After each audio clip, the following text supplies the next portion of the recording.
Ny vahintsika anio dia Andriamatoa Joël Rafidson izay tompon'andraikitra avy eo amin'ny agence première ligne izay mikarakara hetsika goavana isa-taona. Tsy hetsika iray no ataon'izy ireo fa be dia be ny hetsika ataony fa fito sa valo isa-taona ny ataonareo? Fito isa-taona. Fito isa-taona isa-masina. Dia io no resahantsika dia ny ray amin'ireo fito ireo dia tsy ny zany fa ny Fim na ny Foire Internationale de Madagascar. Entopoko. Ny Fim moa zany araky ny maha Foire Internationale de Madagascar azy dia foire anankiray goavana izay fampiseraseraany ireo mpandrara sy ny investisseur ozy izitsika izay tonga avy any ivelany sy ireo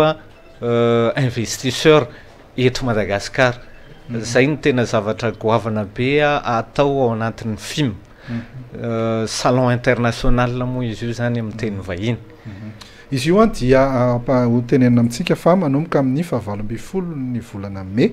20 roapolo, raiky amin'ny roapolo ny volana Mai. Efarana zany no anaovana azy eny amin'ny zone Forelo eny Tanjombato. Ary andiany faharoa ambin'ny folo ity atao amin'ity taona ity. Inona mahasamihafa n'ireo andihany rehetrarehetra nanomboka tany amin'ny voalohany ka hatramin'ny aloha atao hoe amin'ilay raiky ambin'ny folo ka hatramin'ilay roa ambin'ny folo, inona mahasamihafa azy? Ihany mahasamihafa azy angamba ny indrindrandrindra ny amin'ity taona ity no asiako tsindry peo kely dia ny fisian'ilay hoe Focus France, zany hoe ny fanasongadinana ireo orinasa avy any Frantsa sy ireo lazaintsika hoe investisseur avy any Frantsa zay te hiasa sy miara-miasa amintsika eto Madagascar. Dia faharoa koa satria tamin'ity taona ity zay vao nanao focus anankiroa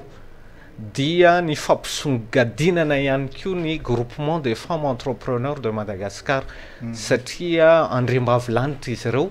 fa manana andraikitra lehibe eto amin'ny firenena amin'ny fampandrosoana ny ekonomia ny firenentsika na dia ren'ny mpianakaviana ary izy ireo dia manana an'izay anjara andraikitra izay ka tsara avotra ho an'ny mponina sy ny vahoaka rehetra ary ny professionnel eto Madagascar zany. Ohatran'ny mahatsiaro Joël, ohatran'ny mandeha mankany amin'ny mira lenta foana tsika tato ato efa samy mandray andraikitra na indrindrandrindra ny vehivavy efa manomboka mahazo andraikitra lehibe eo amin'ny sehatra ny fitantanana sy ny fampandrosoana. Meko ny aja kely ny fitenenana. Fantaniana Joël Rafidson hoe Focus France hozy ianao misy ifandraisany amin'ny fahalaniny Emmanuel Macron ve?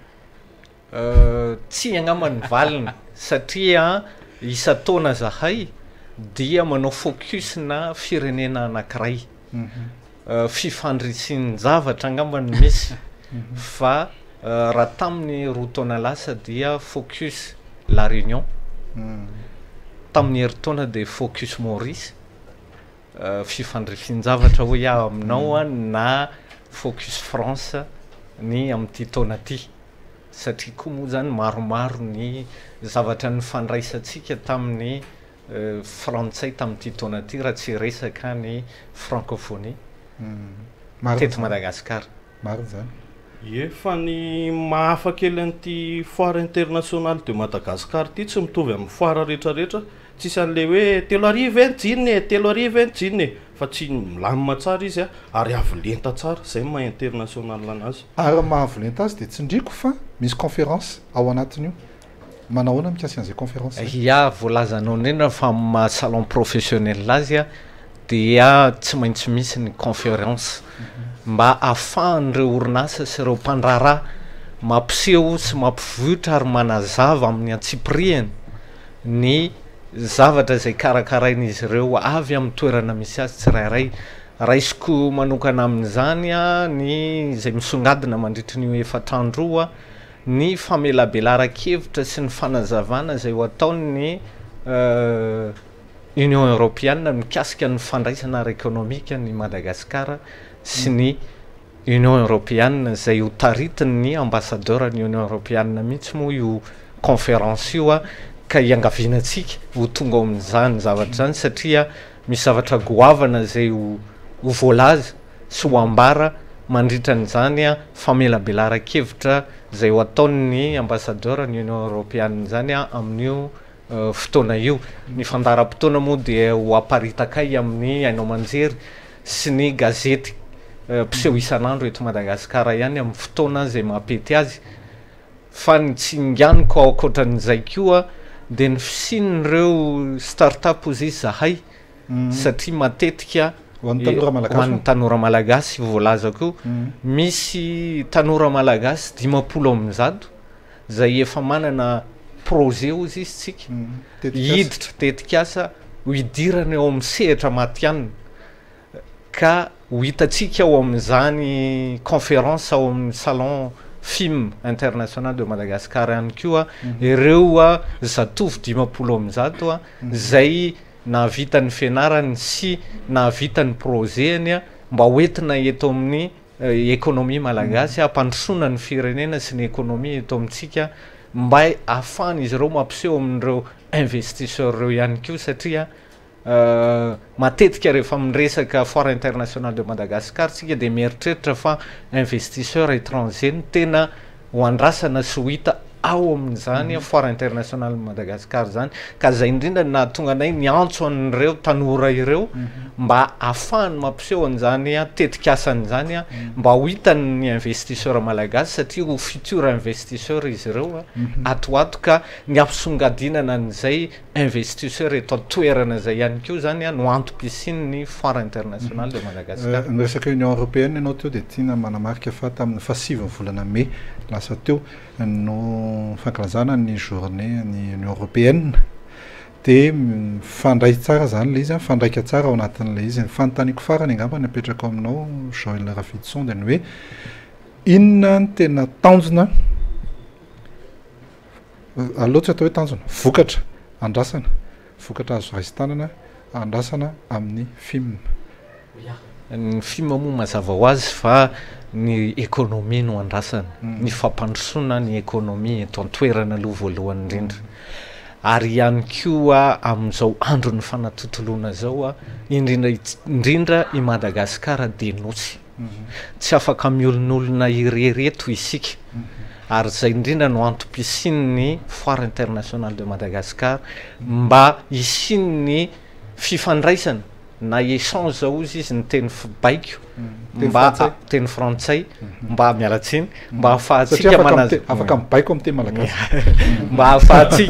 mba ahafahatsika miditra lalilalina kokoa mandray ihany koa ireo zavatra tsara vany velany sy mampita ny zavatra tsara maro be zay ho teneniny professeur eto atsika rehefa aveo hoan'ireo reste du monde ozy izy ny fitenenana